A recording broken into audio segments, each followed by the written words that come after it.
Hi, and thanks for watching. Today's topic is going to be what should be included on a lease agreement. So when you're dealing with the lease agreement, that involves a landlord and it also involves the tenant. So we want to make sure that we have language in there that's going to cover basically both of us.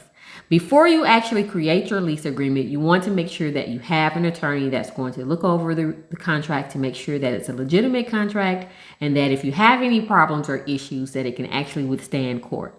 So let's take a dive into what you actually need on these documents.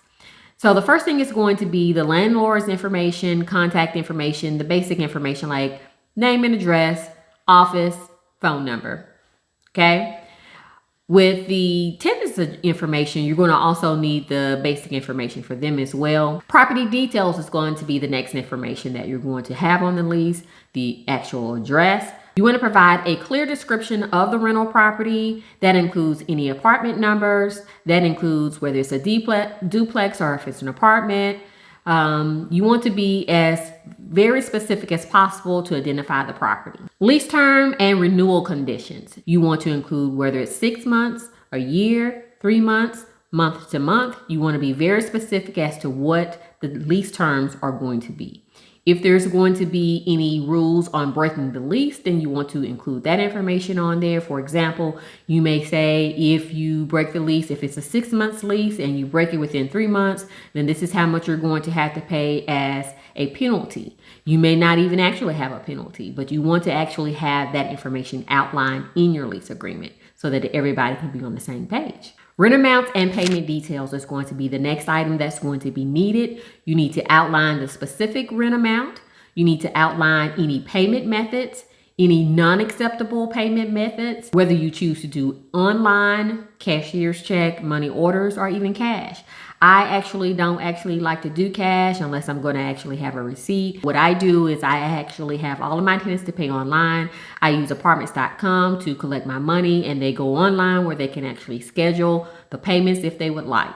I also include any late fees. I charge typically $25 a day. That may be something that is illegal in your state. Again, you want to make sure that you contact your attorney and basically talk to them and have them to review this lease to see if it is legal. I charge $25 a day each day that they're late, and payments are always due on the 1st. So regardless if I have a person that's a new tenant or an existing tenant, everybody's going to start on the 1st, and if need be, I will prorate any rents if they move any time before the 1st. Security and deposit terms is going to be the next item that needs to be included. If you're going to collect a security deposit, you want to outline how much that security deposit will be, describe how it will be held, and when it will be returned. Also discuss any maintenance costs that may be deducted from those deposits and any issues that may come about that actually could be possibly deducted from those deposit amounts. But if they mess up the carpet, for example, then you want to indicate that that will be deducted from their deposit.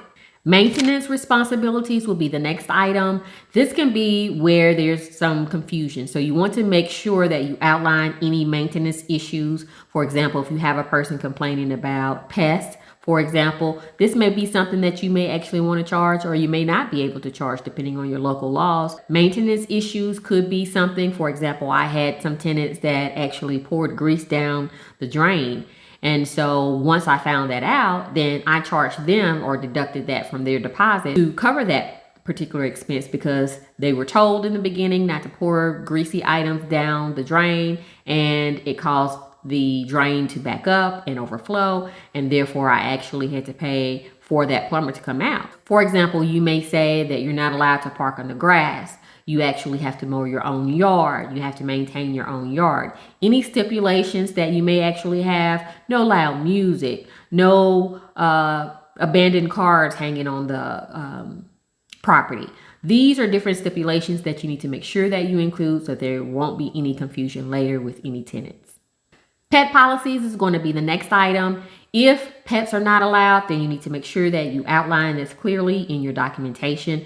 If there are pets that can be allowed, then you may decide to actually charge a pet deposit fee, and this will cover any unexpected expenses in the event that the pet actually makes problems or causes damages to your property. You want to make sure that you outline this in your agreement.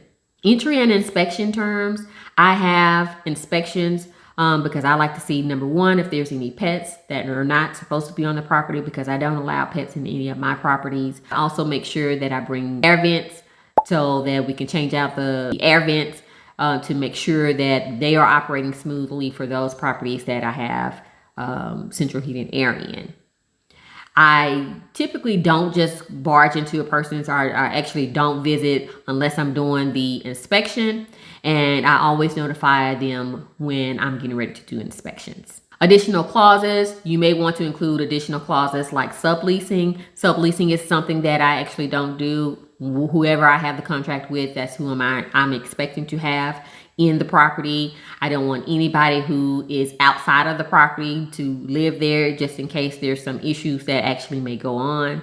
I actually had a person to actually have a fight at one of my properties, and he was taken to jail, and there was another person that he had a fight with, and I'm like, well, who was that person? It turns out he had another person living with them. So actually, once that person got out of jail, of course, they had to abandon the property, because that's a no-no in my properties. But that's just me. You may decide to actually do your property a little bit differently. Early terminations and consequences of lease violations can also be something that you want to include in your contract. If you have any questions about any of the topics that we've discussed, please feel to drop them down in the comments. If you have any other topics that you're interested in hearing, please also drop those as well. Thanks for watching. Talk to you soon. Have a good day.